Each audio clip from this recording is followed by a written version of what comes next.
നമസ്കാരം.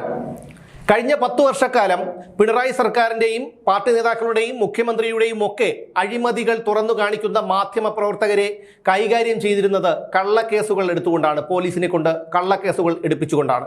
നവകേരള സർക്കിട്ടിൽ പോലും നമ്മൾ കണ്ടതാണ്.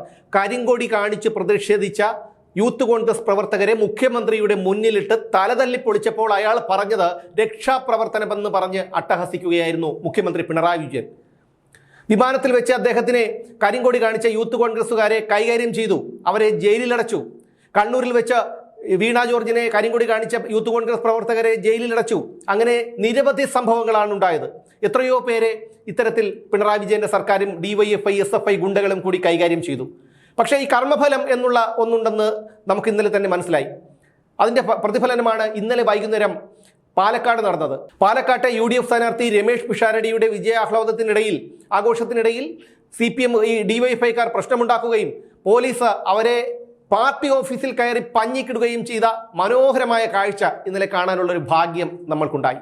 കേരളത്തിലെ ജനങ്ങൾ ഒരിക്കലും മറക്കാത്തൊരു ദിവസമായിരിക്കും 2026 മെയ് 4 എന്ന് പറയുന്ന ദിവസം. അത്രയേറെ സന്തോഷമുണ്ടാക്കിയ ഒരു ദിവസമായിരുന്നു.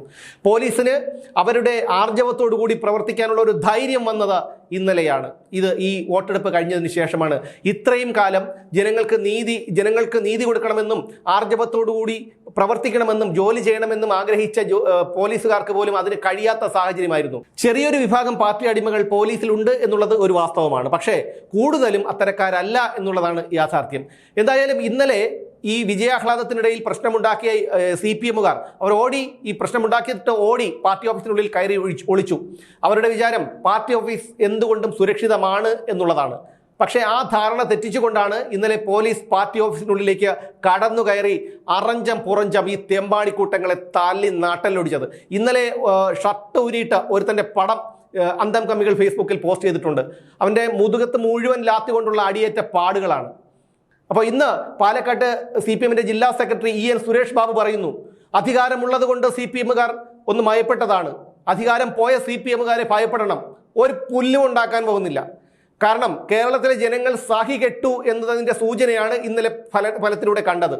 ഇനി ബംഗാളിലെ സ്ഥിതി ഉണ്ടാകാതിരിക്കണമെങ്കിൽ മര്യാദയ്ക്കൊക്കെ ഇവിടെ ജീവിച്ചു കഴിഞ്ഞാൽ അത്തരത്തിൽ ജീവിക്കാൻ കഴിയും. കാരണം പ്രതിപക്ഷത്തുള്ളവർ നോക്കി വെച്ചിട്ടുണ്ട്, പോലീസിലുള്ളവർ നോക്കി വെച്ചിട്ടുണ്ട്, സാധാരണക്കാർ നോക്കി വെച്ചിട്ടുണ്ട്.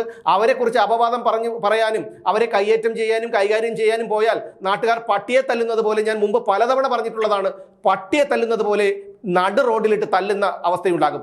ബംഗാളിൽ നിങ്ങളത് കണ്ടതാണ്. പക്ഷേ നിങ്ങൾക്ക് ഈ പറയുന്ന ന്യൂജൻ അന്തം കമ്മികൾക്ക് പലർക്കും ബംഗാളിൻ്റെ ചരിത്രം അറിയില്ല. അതൊന്ന് പരിശോധിച്ച് നോക്കണം. അത് ഇന്നലെ പാലക്കാട് മാത്രമല്ല, വെഞ്ഞാറമൂടും തിരുവനന്തപുരം ജില്ലയിലെ വെഞ്ഞാറമൂട്ടിലും ആര്യനാട്ടും ഒക്കെ ഇത്തരത്തിലുള്ള പ്രശ്നങ്ങളുണ്ടായി. വിജയാഹ്ലാദത്തിനിടയിൽ പ്രശ്നങ്ങൾ ഉണ്ടാക്കി. കഴിഞ്ഞ 5 വർഷങ്ങൾ കൊണ്ടാണ് കാര്യങ്ങൾ ഇത്രയധികം രൂക്ഷമായത്. പോലീസുകാരെ രാജഭടന്മാരെ പോലെ, രാജകിങ്കരന്മാരെ പോലെ കണ്ട ഒരു കാലമാണ് ഈ സർക്കാരും നേതാക്കളും കണ്ട ഒരു കാലമാണ് കഴിഞ്ഞു പോയത്. P. ശശി പൊളിറ്റിക്കൽ സെക്രട്ടറി ആയിട്ട് വന്നതിന് ശേഷമാണ് ഇത്തരത്തിൽ കേരള പോലീസ് അധപതിച്ചത്. സമാന്തരമായിട്ടുള്ള ഒരു ആഭ്യന്തര സംവിധാനം ഉണ്ടാക്കിയെടുക്കാൻ പ്രാദേശിക പാർട്ടി നേതാക്കൾ ശ്രമിച്ചു. അത് ഒരു പരിധിവരെ വിജയിക്കുകയും ചെയ്തു.